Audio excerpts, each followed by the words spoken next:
Alright guys, welcome back to the channel. So the reason I decided to make this video is very important to showcase to you guys that people who are experts, people who know what they're talking about. We're talking here about the Gears of War executive producer, and she said with her own words the following. She was baffled why Ubisoft chose to make Assassin's Creed Shadows as they made it, with Yasuke as the main protagonist, and all the flops they had, all the problems they had because they had to delay the game and all the merchandising and everything. So this is this woman here. She's an expert, okay? She knows what she's talking about, and it's not just me or like just a person complaining and stuff. And let's see her reasoning and why she thinks it's a bad problem. And of course, this showcases the way that Ubisoft has approached this, which is effectively they wanted to get their brownie points because of the Black Lives Matter movement, which happened when it started in 2020 and stuff like that. And with this one they said, oh, okay, yeah, let's put Yasuke there as a black protagonist, because they knew that if they would do that, they would get like effectively extra points from the companies and from the lenders and stuff like that, and they thought that gamers would appreciate that very much. So effectively they were playing the card of the forced inclusivity just to gain attention, right? I mean, this is a classic example of a company who just wants to effectively utilize a social situation to their advantage, and this is exactly what happened here. Now, she's not outright saying that herself, but she's saying that she would have never allowed the game to be produced as it is right now. And let's just look at her comments, because guys, it is impressive, right? Look at this one.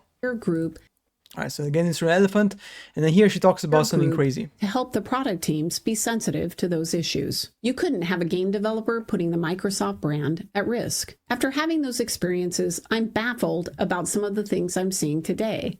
Did any of the executives at Ubisoft question whether or not doing Assassin's Creed Shadows was a good idea? I've been to Japan many times. I've worked with Namco as the producer on Revenge of Arcade, and during Xbox, I managed a team there. I love the people and the culture, and based on that experience, I would never have agreed to do this game, because even if you handled it as delicately as possible, it's easy to make a mistake. And I think they have. The game isn't even out, and it's already mired in controversy, and this isn't what you want for your game. Maybe it'll blow over and they'll be able to navigate this. But if not, that was a very expensive experiment. I had a similar... I mean, yeah, of course, that's the problem, right? I mean, this is another example, right? Another example with Sonic, a game which is similar to Sonic, and then she had the same opinion on this. I mean, check this one out, right? Situation when I was in the final months of shipping Crimson Skies. One of the team pitched a game that was like Sonic, but instead of a hedgehog as the main character, they wanted it to be a totem pole. A few of us playfully nicknamed him Tommy. The pitch was great. The game sounded like it would be a lot of fun, but I said pass. You see, there is symbolic meaning behind totem poles, and even with good intentions and great care, I wasn't convinced we could navigate that complexity. Also, that's the problem. If you don't know what you're doing, that's why when they made Ghost of Tsushima, why did they choose as the main protagonist a Japanese guy from Japan fighting the Mongol invasion, fighting of course other like criminals which were Japanese as well, because they knew they don't want to insert a foreign figure into the game just to push a specific agenda, because then that's gonna cause a ton of problems. And that's exactly the problem we have here, guys. It's just impressive that Ubisoft is not able to realize this very, very important fact. Xbox was just kicking off and we had more than enough on our plate. We didn't need to take on more risk. It's funny because I thought everyone was in agreement, but when I went to work on Xbox full time, I found out that the team went ahead and spent thousands of dollars to further investigate the idea and decided it was too risky. I wasn't upset about the differing opinions regarding direction. And that's the problem. I mean, that's a bigger problem. And she gave another example about the problem when they released a product in, I would think it was somewhere in Turkey, I believe so. And yeah, they had the same problem here. I don't know where it says here. I think it's up here actually. Yeah, so it says here, there was also time when all of the Microsoft distributors in Turkey were arrested because Encarta 95 had released with a map that included an area of Kurdistan. That one did get fixed, of course. Microsoft was a good company, they didn't want people getting arrested, and they knew they couldn't expect game developers to be well versed in geopolitical issues. Very important. So they started hiring. They hired a group of localizers and created an entire group to help them product team be sensitive to those issues. You couldn't have a game developer putting the Microsoft brand at risk.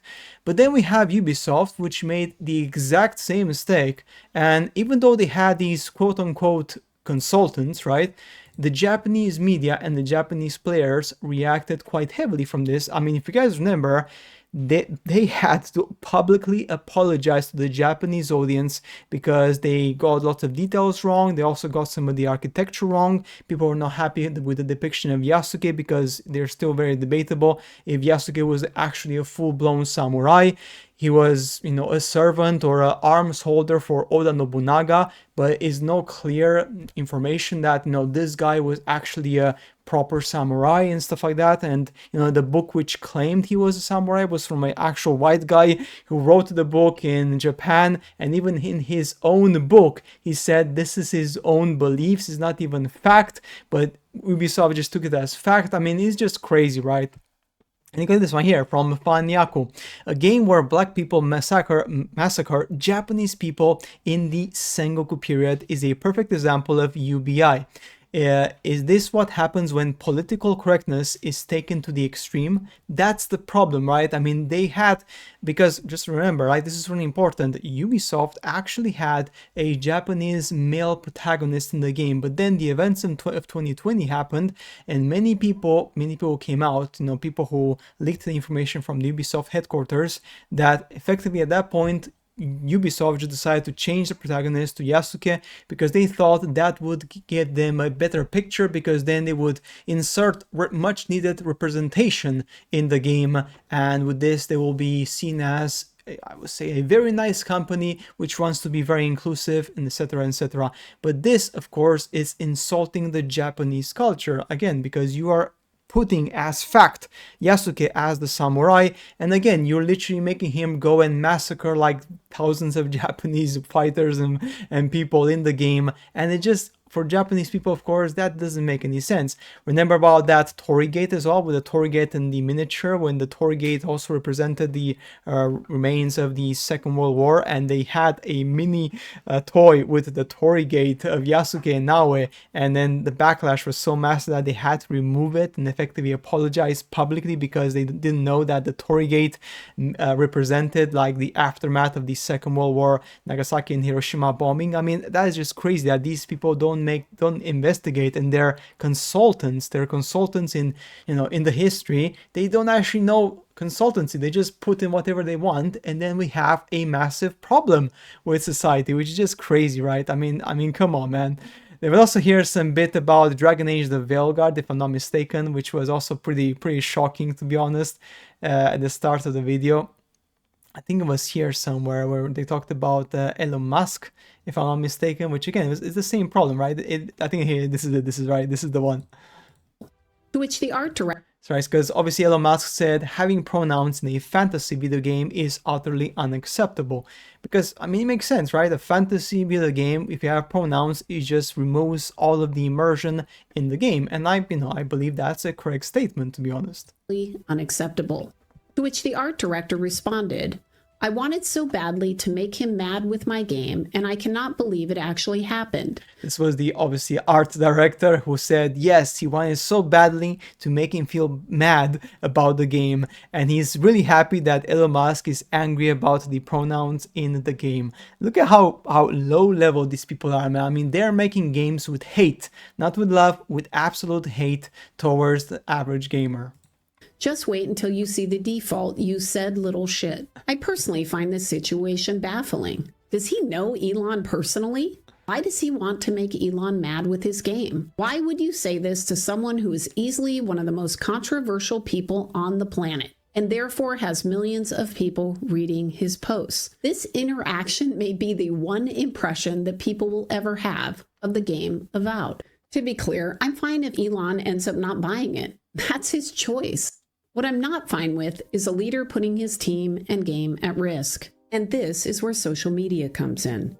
At any point, you can read something, get offended, and with one emotional outburst online, you can change your game's momentum. You can ruin years of a team's work. Of course, Avowed is likely going to be review bombed. There are plenty of people that are more than happy to join in the fight. Avowed is now mired in controversy, and when they launch, they will have to overcome this situation. And that's the tragedy, because it sounds like it might be a great game, and it's heartbreaking to think that it may never get a chance. And that's the problem, guys. This is the main issue in the gaming industry. The political activists who cannot put aside their political views and leave it at the door, and when they start making games, whichever their position may be, director, art creator, I don't care, whatever, when they start making the game, they leave their political activism at the door and then they make the game without that influence. But these people, they don't want to do that. They just want to push their agenda, and then gamers reject this agenda, and then they get annoyed, they get angry, they complain, oh, the gamers are not buying our games, they have to effectively fire people because our company is going under. Well, of course, because you are insulting people straight off the bat just because they disagree with your choices. Just stay quiet, don't say anything, and just release your game and let the people decide. But if you actually go out of your way and effectively start shouting at gamers, all right, telling them that they're not right, that they're like bigots and whatever, you are literally going to destroy your reputation even more so, right? Which is just crazy. But guys, that's it for today's video, and just to show you guys that even experts, this person, she knows about games, she produced games, she's an expert in the game industry. She's not just talking about this because she thinks she knows things. She actually made games in the past, so she knows exactly what you should and you should not do when you release a game. And there we go. There you have it, the elephant in the room. Now, will Ubisoft be successful? Will they sell 20 million copies to save the company with this game? I have no idea, to be honest. We shall see. But nonetheless, guys, this is an example of a decision that Ubisoft has made, which has put their brand at risk for no necessary reason. And guys, that's it for today's video. As always, see you later in the next ones.